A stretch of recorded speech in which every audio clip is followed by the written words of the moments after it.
Hello friends, ये मेरी पहली नॉवल स्टोरी है। मुझे आप सबका सपोर्ट चाहिए जिससे मुझे आगे और अच्छी नॉवल लिखने के लिए प्रेरणा मिले। तो गलती हो तो मुझे माफ़ कीजिएगा। तो चलिए आप स्टोरी को स्टार्ट करते हैं। अगर वॉइस आपको धीमी लगे तो प्लीज़ अपने मोबाइल में स्पीड बढ़ा लीजिए।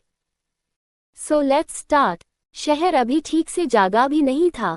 सुबह की हल्की धूप कॉलेज के पुराने गेट पर ऐसे गिर रही थी जैसे हर दिन की तरह सब कुछ नॉर्मल होने वाला हो। लेकिन उसी गेट के बाहर एक लड़की पूरी स्पीड में भाग रही थी और हाँफते हुए खुद से बोल रही थी, ओह गॉड, आज तो पक्का गेट बंद हो जाएगा। और एक लड़की भागते भागते आई। ये थी मान्यता। ये 21 साल की है। सिंपल जीन्स और लूज कुर्ती में, एक कंधे से लटकता हुआ बैग और बालों का वो मैसी सा बन जो सिर्फ वही बना सकती थी। भागते भागते खुद से ही बातें कर रही थी। सिक्योरिटी गार्ड ने घड़ी देखी, फिर गेट की चेन की तरफ हाथ बढ़ाया और उसी पर मान्यता ने पूरी जान लगा दी। Uncle please. वो ऑलमोस्ट स्लिप करते करते गेट के बीच से घुसी और सीधा ग्राउंड पर बैठ गई, हाँफते हुए। गेट के पास खड़े सारे स्टूडेंट्स अपनी हंसी रोक नहीं पाए। मैडम, रोज का हो गया है, ये गार्ड ने मुस्कुराकर कहा। मान्यता ने सांस संभालते हुए जवाब दिया, रोज का ही तो प्रॉब्लम है ना अंकल, आदत हो जाए तो टेंशन कम लगती है। वो खड़ी हुई, कपड़े झाड़े और बिल्कुल कैजुअली क्लास की तरफ चल पड़ी, जैसे कुछ हुआ ही ना हो। यही थी मान्यता, इनोसेंट, नटखट, थोड़ी नादान, लेकिन दिल अंदर से काफी साफ।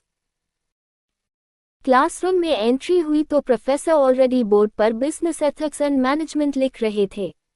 मान्यता चुपचाप लास्ट बेंच की तरफ बढ़ी, लेकिन जैसे ही वो बैठने वाली थी, बेंच का एक पैर हिल गया और अगला सेकंड धड़ाम से आवाज आई। पूरी क्लास एक साथ पलटी तो मान्यता जमीन पर बैठी थी, एक हाथ में नोटबुक, दूसरे में पेन और चेहरे पर एक कंफ्यूज्ड सी स्माइल लिए। वो बोली, सॉरी सर, उसने शांति से कहा। बेंच ने मुझे पहले रिजेक्ट कर दिया, मैं बाद में ट्राई करूंगी। क्लास में हंसी फैल गई। प्रोफेसर ने सर पकड़ लिया, लेकिन मुस्कुराए बिना नहीं रह पाए। ये सिर्फ एक फनी मोमेंट नहीं था, ये एक सिग्नल था, क्योंकि मान्यता जहां होती थी वहां केओस अपने आप क्रिएट हो जाता था, लेकिन उस केओस के अंदर भी एक अजीब सी क्लैरिटी हमेशा रहती थी। लेक्चर के बीच, जब सब लोग डेफिनेशंस लिखने में बिजी थे, मान्यता चुपचाप फोन स्क्रीन देख रही थी। एक नोटिफिकेशन आया, startup idea pitch inter college competition, और उसकी आंखों में एकदम चमक आ गई। यही तो चांस है, वो खुद से बोली। बस थोड़ा सा दिमाग, थोड़ी सी हिम्मत और थोड़ा सा लक। उस वक्त उसे जरा भी अंदाजा नहीं था कि कुछ ही घंटों बाद उसकी जिंदगी एक ऐसे इंसान से टकराने वाली है, जिसका नाम शहर में कम, लेकिन पावर कॉरिडोर्स में बहुत ज्यादा फेमस था। शहर के दूसरे कोने पर, एक glass covered high rise building के अंदर साइलेंस का ऑलमोस्ट अनकंफर्टेबल था। बोर्डरूम में बैठे लोग फाइल्स, टैबलेट्स के नंबर्स पर आंखें गड़ाए हुए थे। तभी दरवाजा खुला। Black three-piece suit, blue eyes 6.3 की हाइट, क्लीन शूज और एलिगेंट स्टेप्स के साथ रोहित अंदर आया, जिसकी उम्र सिर्फ 29 साल, लेकिन आंखों में वो थकान नहीं थी जो आमतौर पर पैसे वालों के चेहरे पर होती है। वहां सिर्फ फोकस था, कोल्ड, शार्प और ट्रेन्ड फोकस। वो बिना किसी को देखे अपनी चेयर तक गया, फाइल खोली और कुछ पल बाद सीधे बोलना शुरू किया। Deal cancel. पूरा बोर्डरूम फ्रीज हो गया। एक डायरेक्टर ने हिम्मत करके पूछा, but sir, numbers are profitable. Rohit ने नजर उठाए, सिर्फ एक सेकंड के लिए। शॉर्ट टर्म, उसने कामली कहा, long term, it's a trap. Silence छा गया। उसके हाथ के एक लैपटॉप मूवमेंट से प्रेजेंटेशन स्लाइड चेंज हुई और कंपेटिटर का हिडन क्लॉज स्क्रीन पर फ्लैश हुआ। बिजनेस में गलती लेने का ऑप्शन होता है, रोहित बोला, लेकिन बेवकूफी का नहीं। कोई आर्ग्यूमेंट नहीं कर पाया। मीटिंग खत्म हुई तो असिस्टेंट ने धीरे से पूछा, सर, लंच? रोहित ने वॉच देखी। Cancel, I have something else. Lift के अंदर खड़े होते ही उसका फोन वाइब्रेट हुआ। अननोन नंबर था, बस एक मैसेज, कॉलेज स्टार्टअप इवेंट आज। रोहित ने स्क्रीन देखी और उसके चेहरे पर एक ऑलमोस्ट इनविजिबल सा एक्सप्रेशन आया। उसकी ब्लैक सुफ कार रोड पर दौड़ने लगी। वही शाम कॉलेज ऑडिटोरियम में एनर्जी अलग ही लेवल पर थी। सभी स्टूडेंट्स, पोस्टर्स, एक्साइटमेंट और नर्वस का हर तरफ माहौल था। मान्यता स्टेज के पीछे खड़ी थी। हाथ थोड़े कांप रहे थे, लेकिन आंखों में डर नहीं था। थे तो बस नर्वसनेस। मैं कर सकती हूँ, वो खुद से बोली। बस सच बोलना है। लाइट्स डिम हुई और अनाउंसमेंट हुआ। नेक्स्ट पार्टिसिपेंट मान्यता। वो स्टेज पर आए और फ्रंट रो में अंधेरे के बीच रोहित बैठा था।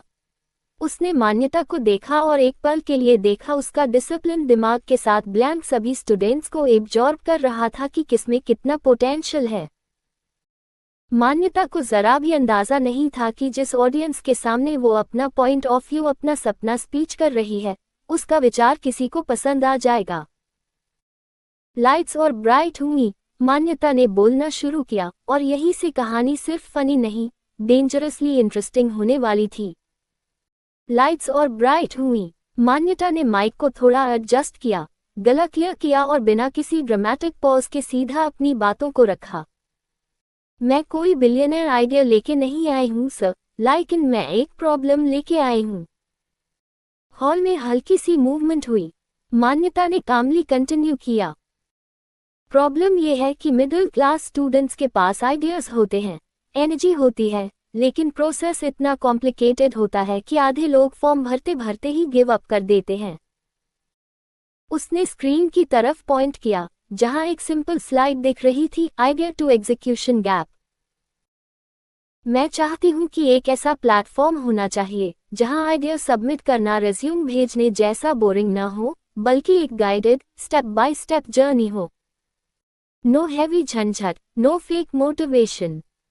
पीछे कहीं से किसी ने धीरे से कहा, ये तो काफी प्रैक्टिकल आइडिया लग रहा है। फ्रंट रो में बैठा रोहित बिना पलक झपकाए सुन रहा था।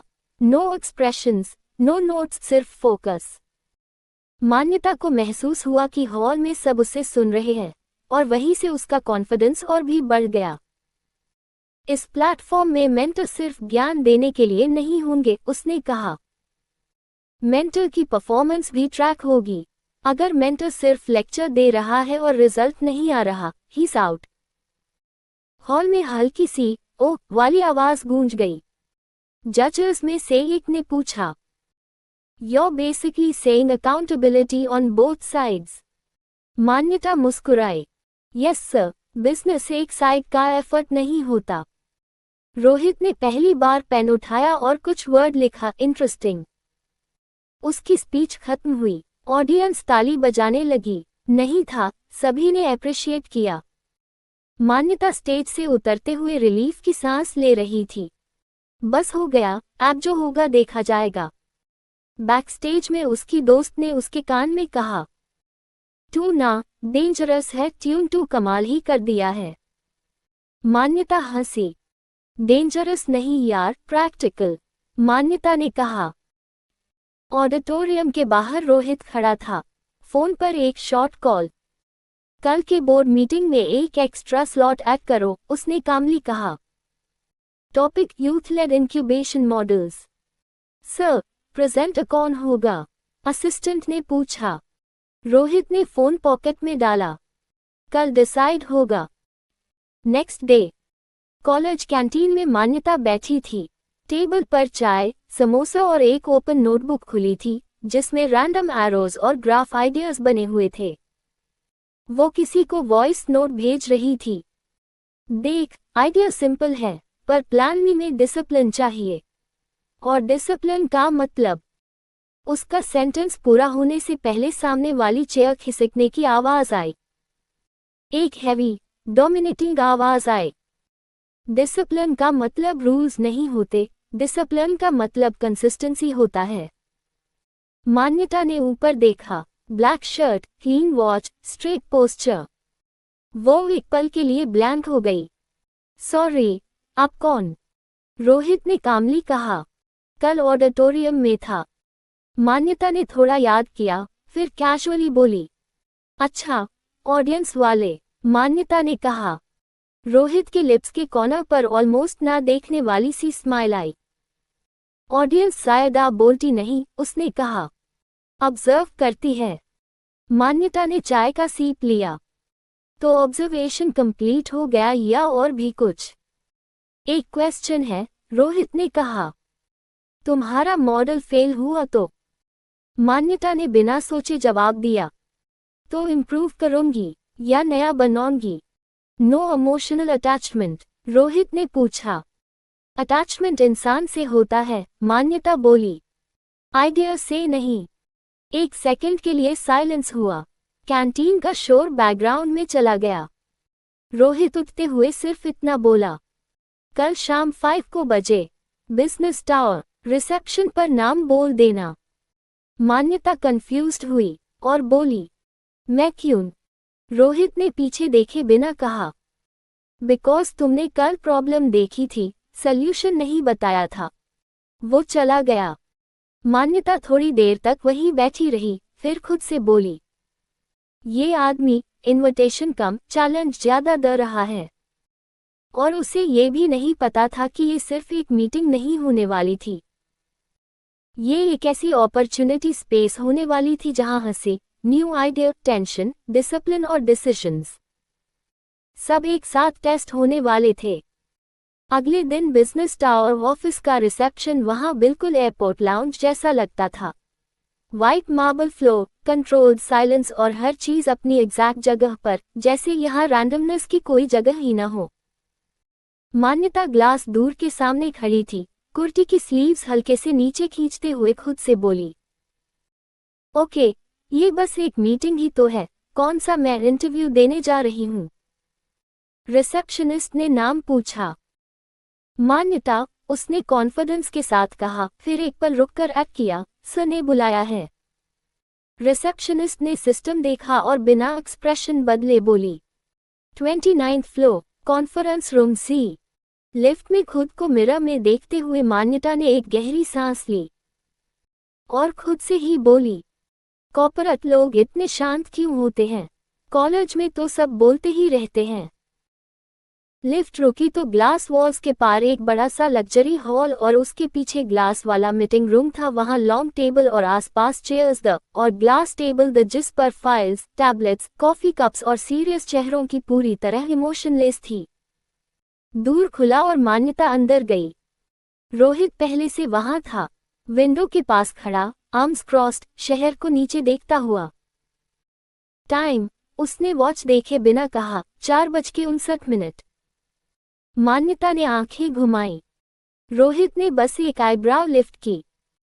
कॉन्फ्रेंस रूम में बैठते ही रोहित ने एक फाइल आगे स्लाइड की। रीड। मान्यता ने फर्स्ट पेज देखा, फिर दूसरा और फिर सीधा ऊपर देखा। ये 2 फंडिंग प्रपोजल है। मैं स्पीच देने नहीं आई थी या? रोहित का टोन क्लैम था। मैं भी इन्वेस्ट करने नहीं आया हूं। एक छोटा सा पॉज आया। तुम्हारे आइडिया में प्रॉब्लम आइडेंटिफिकेशन स्ट्रॉन्ग है, रोहित ने कहा, पर तुम सिस्टम को अंडर एस्टिमेट कर रही हो। मान्यता ने फाइल बंद की। सिस्टम तब अंडर एस्टिमेट होता है जब सिस्टम सुनना बंद कर देता है। रूम में 1 सेकंड के लिए हवा तक रुक गई। रोहित ने स्लोली चेयर खींची और बैठ गया। एक्सप्लेन। मान्यता ने पेन उठाया और टेबल पर इमेजिनरी डायग्राम बनाते हुए बोली, देखिए सर, जब प्रोसेस इतना हैवी हो जाता है, क्रिएटिविटी सर्वाइव नहीं करती।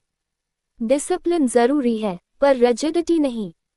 रोहित ने कामली पूछा, तुम डिसिप्लिन और रिजिडिटी का फर्क जानती हो?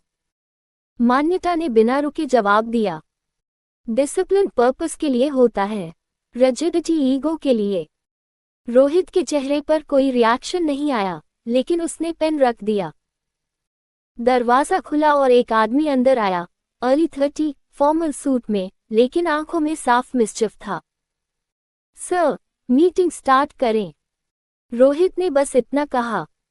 राहुल, ऑब्जर्व। राहुल ने मान्यता को देखा और हल्की सी स्माइल दी। Interesting choice, sir. मान्यता ने सीधा पूछा, ये मीटिंग है या एग्जाम टेस्ट? रोहित ने उतना ही सीधा जवाब दिया, दोनों। स्क्रीन ऑन हुई। स्लाइड पर लिखा था पायलट प्रोग्राम 60 डेज। तुम्हारे आइडिया को रियल यूजर्स के साथ टेस्ट करेंगे, रोहित बोला। No marketing hype, no shortcuts. Manyata ने आंखें सिकुड़ी। फेल हुआ तो डेटा मिलेगा, रोहित ने कहा।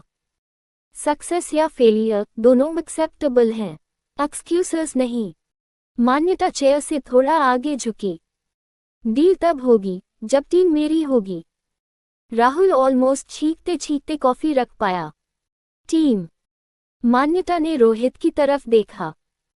मेंटर्स सिर्फ डेजिग्नेशन के बेसिस पर नहीं होंगे, ग्राउंड एक्सपीरियंस होना चाहिए। रोहित ने एक पल के लिए राहुल की तरफ देखा। इसको लगता है सब कुछ नेगोशिएबल है। मान्यता कामली बोली। इसलिए तो बैठकर बात हो रही है। साइलेंस। फिर रोहित खड़ा हुआ।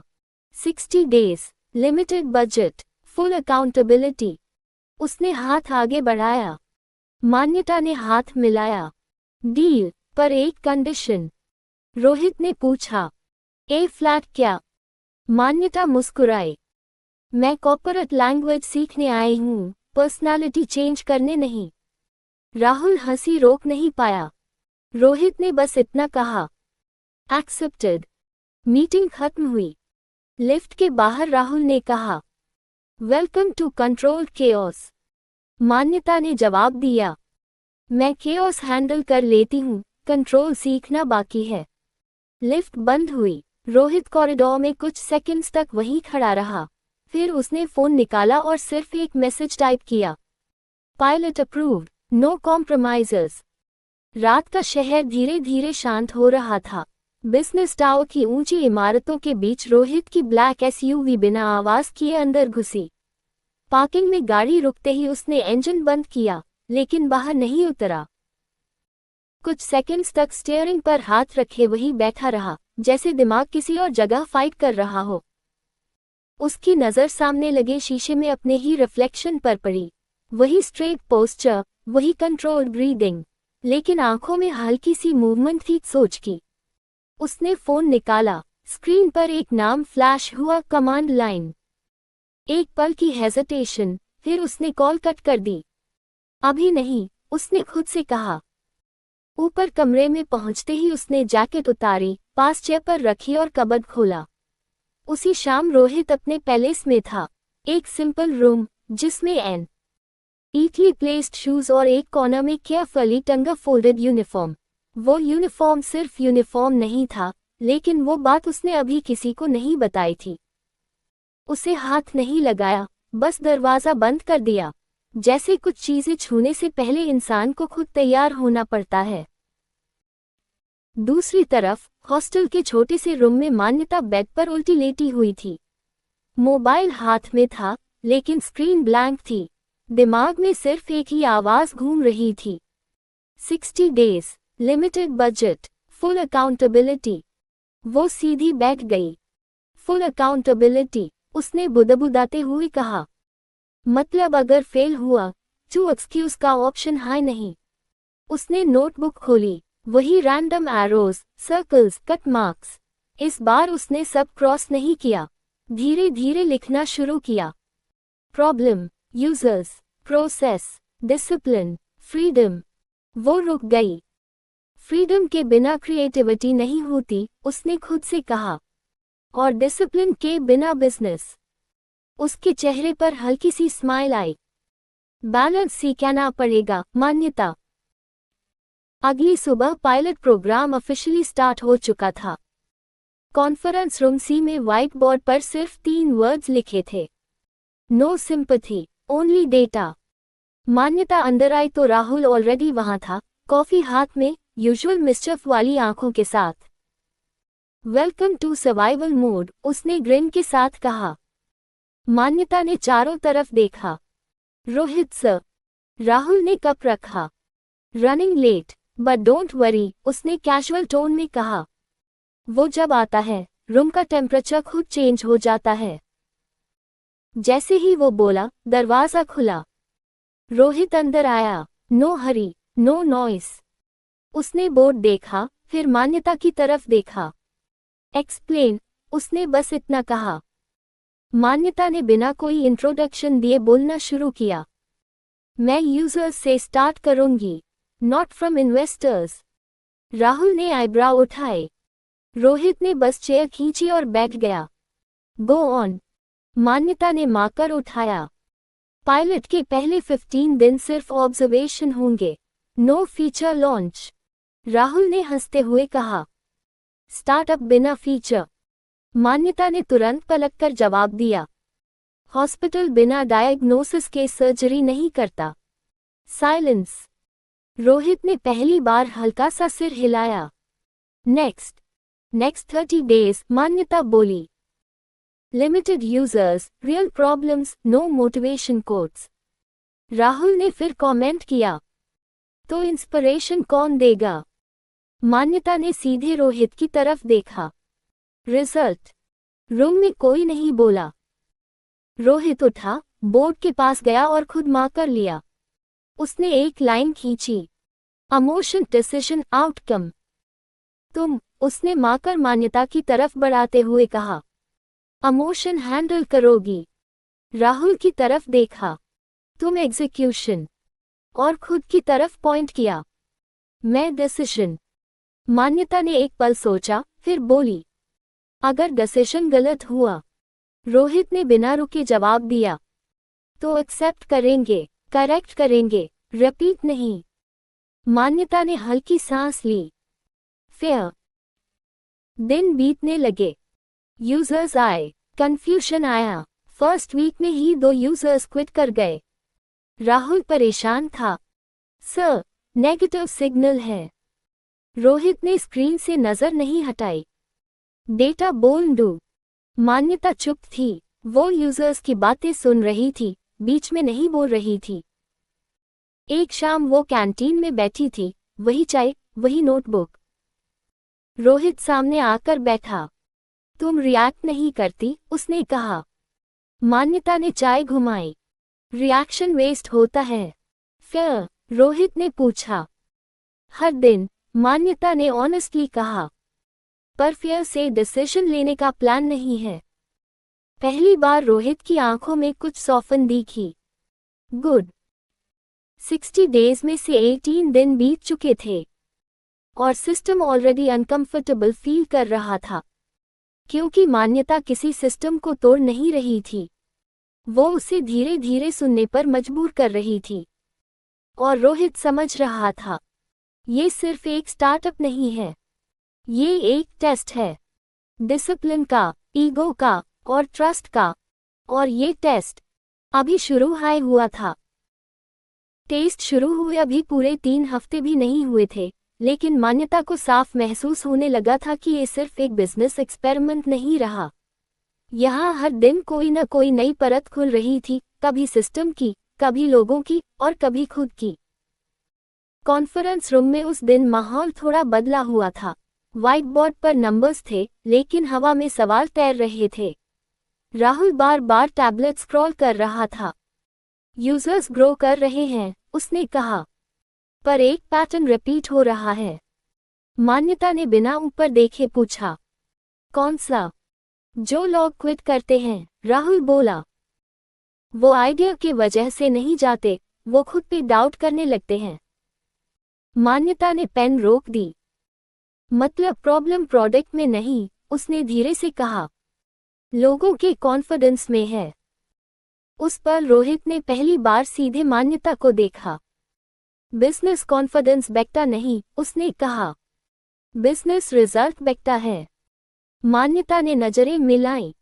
रिजल्ट टैब आता है, उसने कामली कहा, जब इंसान खुद को प्रोसेस का हिस्सा समझने लगे। कमरे में खामोशी छा गई। रोहित ने चेयर से उठते हुए कहा, इसका मतलब है नेक्स्ट फेज रिस्की होगा। मान्यता ने सिर हिलाया। रिस्क के बिना ट्रांसफॉर्मेशन नहीं होता। उसी दिन शाम को पायलट टीम में एक नई एंट्री हुई।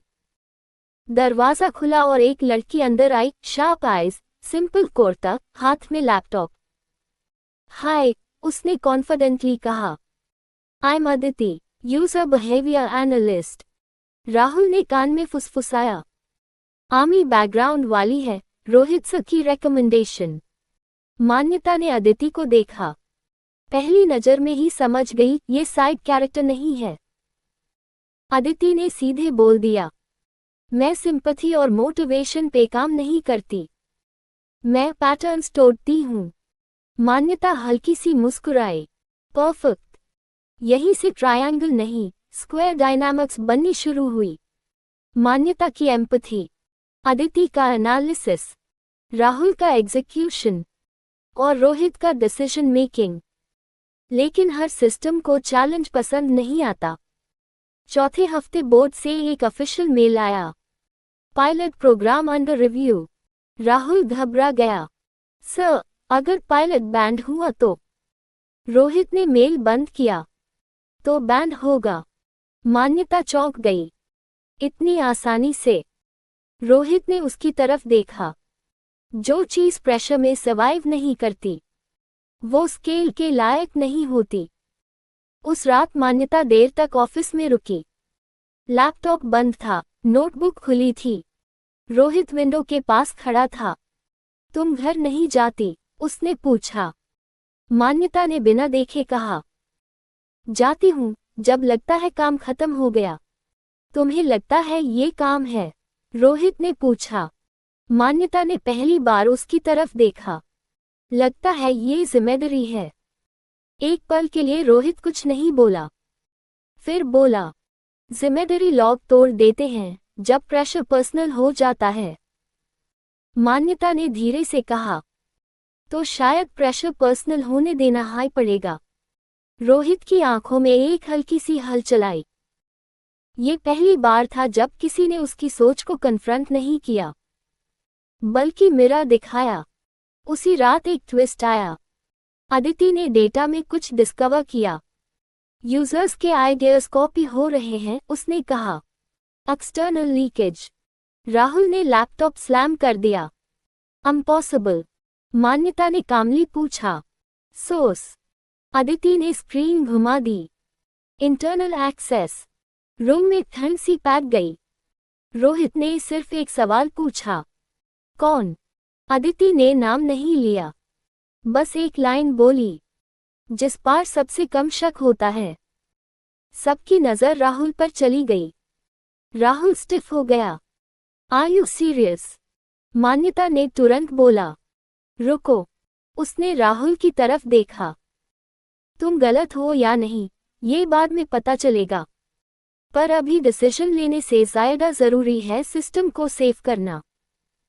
रोहित ने धीरे से कहा। Good call. आज रात ट्रस्ट का एक लेयर क्रैक हुआ और एक नया लेयर बना। इसी बीच कहीं क्वाइटली लव का फर्स्ट सिग्नल भी स्टार्ट हो चुका था। रोहित और मान्यता के बीच वो यूजुअल टेंशन अब सिर्फ प्रोफेशनल नहीं रही। एक दिन कैंटीन में रोहित ने कैजुअली पूछा, तुम हमेशा सच हाय बोलती हो? मान्यता ने चाय का सीप लिया। जब बोलती हूँ टैब।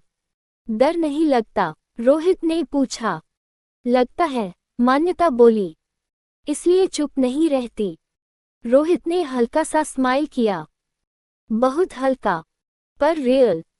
अगली सुबह ऑफिस में असामान्य सन्नाटा था। ना कीबोर्ड्स की आवाज, ना कैजुअल बातें, सिर्फ स्क्रीन्स पर चलता डेटा और लोगों के चेहरे पर छिपी बेचैनी। मान्यता जैसे ही अंदर आई, उसे महसूस हो गया, कुछ बदल चुका है। राहुल अपनी डेस्क पर था, लेकिन नजरें किसी से नहीं मिल रही थी। अदिति ग्लास कैबिन में बैठी थी, हेडफोन्स लगाए, पूरी तरह फोकस्ड। रोहित अभी तक नहीं आया था। मान्यता ने अपना बैग रखा और सीधे अदिति के पास गई। कुछ नया? उसने धीमी आवाज में पूछा। अदिति ने स्क्रीन की तरफ इशारा किया। लीक रुक गया है, पर ट्रेस कंप्लीट हो गया है। मान्यता का दिल थोड़ा तेज धड़का। Source confirm? अदिति ने एक सेकंड रुका, फिर बोली, हाँ, पर स्टोरी वैसी नहीं है जैसी लग रही थी। उसी पल रोहित अंदर आया। उसकी चाल हमेशा की तरह कंट्रोल थी, लेकिन आंखें आज ज्यादा अलर्ट थीं। Conference room? उसने कहा। अभी। कमरा बंद होते ही रोहित ने सीधा सवाल किया। राहुल, तुमने एक्सटर्नल फर्म को डेटा दिया? राहुल ने सिर झुका लिया। पूरा नहीं, सिर्फ पार्शियल एक्सेस। मान्यता तुरंत बोली। क्यों? राहुल की आवाज कांप गई। मुझे ऑफर मिला था फंडिंग का। उनका कहना था पायलट रिस्की है और अगर मैं उन्हें इनसाइट दूं तो प्रोजेक्ट सेफ रहेगा। सेफ? रोहित ने दोहराया। तुमने ट्रस्ट कॉम्प्रोमाइज किया। राहुल ने मान्यता की तरफ देखा। मैं सिर्फ फेल नहीं होना चाहता था। मान्यता ने गहरी सांस ली। फेलियर से बैठने के चक्कर में तुमने सबको रिस्क में डाल दिया। कमरे में भारी खामोशी छा गई। रोहित ने फैसला सुना दिया। राहुल, तुम प्रोजेक्ट से आउट हो। राहुल की आंखें भर आईं। Sir, please. Meeting over, Rohit ने कहा। राहुल बाहर चला गया। दरवाजा बंद हुआ और एक चैप्टर खत्म। थोड़ी देर बाद मान्यता छत पर खड़ी थी। हवा ठंडी थी, लेकिन दिमाग गर्म। रोहित पीछे से आया। तुमने यूज रोकने की कोशिश क्यों नहीं की? उसने पूछा। मान्यता ने जवाब देने में देर नहीं की। क्योंकि अगर मैं यूज बचती तो सिस्टम झूठ पर खड़ा होता। रोहित ने उसे ध्यान से देखा। तुम प्रैक्टिकल हो। मैं फेयर हूं, मान्यता बोली। प्रैक्टिकल होना मजबूरी होती है। रोहित हल्का सा मुस्कुराया। तुम्हें पता है, तुम मेरी टीम का सबसे रिस्की डिसीजन थी। मान्यता ने उसकी तरफ देखा। और ए फ्लैट लगता है, रोहित बोला। सबसे सही भी। उस पल दोनों के बीच कुछ बदला। ना कन्फेशन था, ना प्रॉमिस। बस एक साइलेंट अंडरस्टैंडिंग। उसी शाम बोर्ड का कॉल आया। Final decision. रोहित स्पीकर पर था। Pilot will not shut down, board ने कहा। लेकिन लीडरशिप रिस्ट्रक्चर होगी। कॉल खत्म हुआ। अदिति ने पूछा, नेक्स्ट लीड कौन? रोहित ने बिना सोचे कहा, मान्यता। मान्यता चौंक गई। मैं? तुम सिस्टम को सिर्फ ग्रो नहीं करती, रोहित बोला। तुम लोगों को जगती हो। कमरे में कोई विरोध नहीं हुआ। रात को ऑफिस खाली था। मान्यता अकेली बैठी नोटबुक में कुछ लिख रही थी। रोहित पास आकर रुका। क्या लिख रही हो? रूल्स, मान्यता ने कहा, जो फ्यूचर में किसी राहुल को दोबारा गलती करने से रोकन। रोहित ने सॉफ्टली कहा, तुम सिर्फ लीडर नहीं हो, तुम बैकबोन हो। मान्यता ने पहली बार खुलकर मुस्कुराया। बैकबोन को सपोर्ट चाहिए होता है। रोहित ने बिना हेजिटेशन कहा, मैं हूं। वो पल लाउड नहीं था, पर सच्चा था। अगले दिन सुबह का आसमान हल्का धुंधला था। मान्यता जब दफ्तर पहुंची तो उसे पहली बार ऐसा लगा जैसे ये जगह अब उसकी जिम्मेदारी बन चुकी हो। कमरे में घुसते ही सबकी नजर उसी पर गई। कोई तालियां नहीं थीं, कोई औपचारिक बधाई नहीं, बस एक चुपचाप स्वीकार। अदिति उसके पास आई। सब लोग तुम्हारी ओर देख रहे हैं, उसने धीमे से कहा। मान्यता ने गहरी सांस ली। देखने से कुछ नहीं होता, बोली। अब काम शुरू होगा। उसने सबको पास बुलाया। यहाँ कोई डर के कारण काम नहीं करेगा, मान्यता ने साफ शब्दों में कहा। और न ही किसी को अपनी बात छुपानी पड़ेगी। कमरे में पहली बार हल्की हलचल हुई। शाम के समय, जब दफ्तर लगभग खाली हो चुका था, मान्यता अकेली बैठी फाइलें देख रही थी।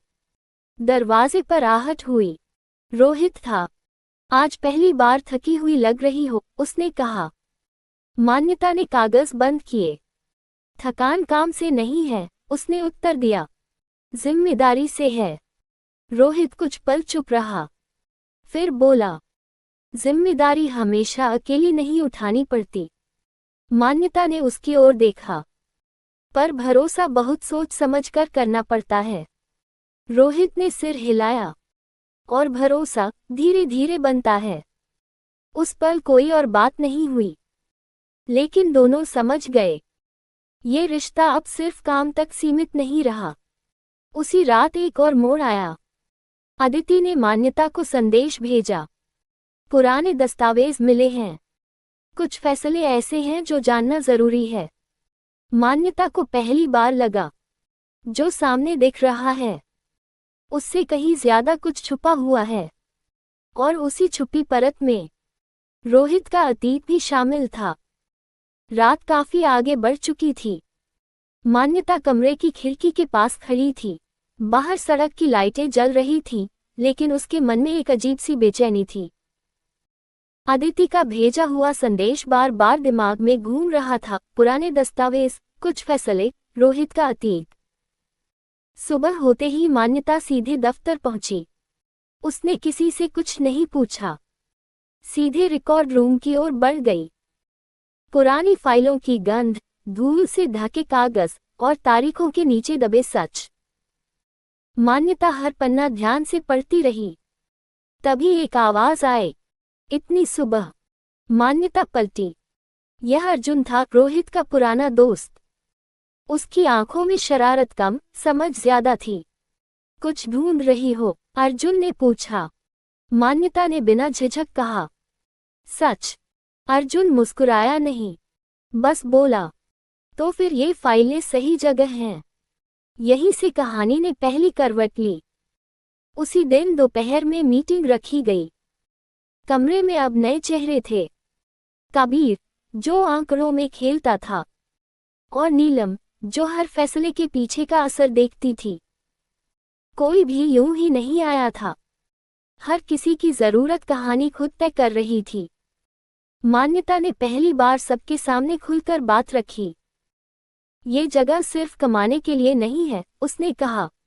ये भरोसे पर चलेगी, और जो भरोसे के लायक नहीं है वो यहाँ नहीं टिकेगा। सबकी नजर अपने आप रोहित पर गई।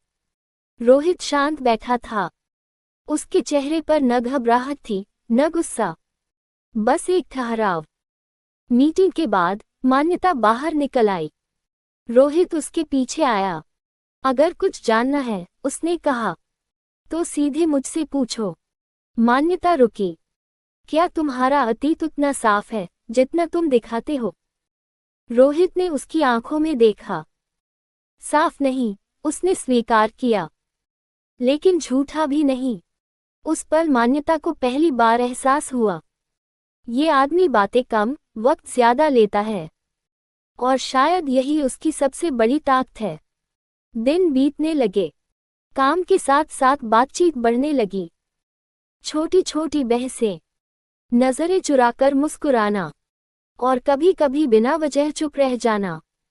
एक शाम बिजली चली गई। पूरा दफ्तर अंधेरे में डूब गया। मान्यता सीढ़ियों के पास खड़ी थी। रोहित ने बिना देखे कहा, डर लग रहा है। मान्यता हंसी, अंधेरे से नहीं। फिर रुककर बोली, गलत फैसलों से। रोहित ने पहली बार हल्की सी मुस्कान दी। तो हम दोनों एक ही चीज से डरते हैं। उस अंधेरे में, बिना हाथ छुए, दोनों के बीच एक रिश्ता बन गया। नाम के बिना, वादे के बिना। लेकिन कहानी यहाँ आसान नहीं थी। अगले हफ्ते एक पुराना सच सामने आया। रोहित का नाम एक पुराने विवाद से जुड़ा था। एक ऐसा फैसला जिसने कई जिंदगियां बदली थीं। सबकी निगाहें अब मान्यता पर थीं। वो चाहे तो रोहित को अलग कर सकती थी, और चाहे तो उसके साथ खड़ी हो सकती थी। मान्यता ने पूरी रात सोचा। सुबह उसने सिर्फ इतना कहा, मैं इंसान को उसके आज से परखती हूँ। ये वाक्य सिर्फ रोहित के लिए नहीं था, यह मान्यता का अपना ऐलान था। रोहित ने पहली बार दिल से कहा, तुम जानती हो, ये रास्ता आसान नहीं होगा। मान्यता ने उसकी ओर देखा। आसान रास्ते पर चलने के लिए मैं यहाँ नहीं आई। यहीं से प्यार ने शक्ल ली, धीरे, गहराई से, बिना शोर के। और कहानी ने साफ संकेत दे दिया, आगे सिर्फ जीत नहीं होगी, कीमत भी चुकानी पड़ेगी। अगर आप चाहें तो अगला हिस्सा और भी ज्यादा इंटरेस्टिंग, गहरा होगा, जहां प्यार, सत्ता और सच आमने सामने खड़े हो। तो आपको कैसा लगा ये स्टोरी बताइए। फ्रेंड्स मैं अगला एपिसोड और भी लंबी दूंगी और friends subscribe my YouTube channel continue to a next episode thanks for watching.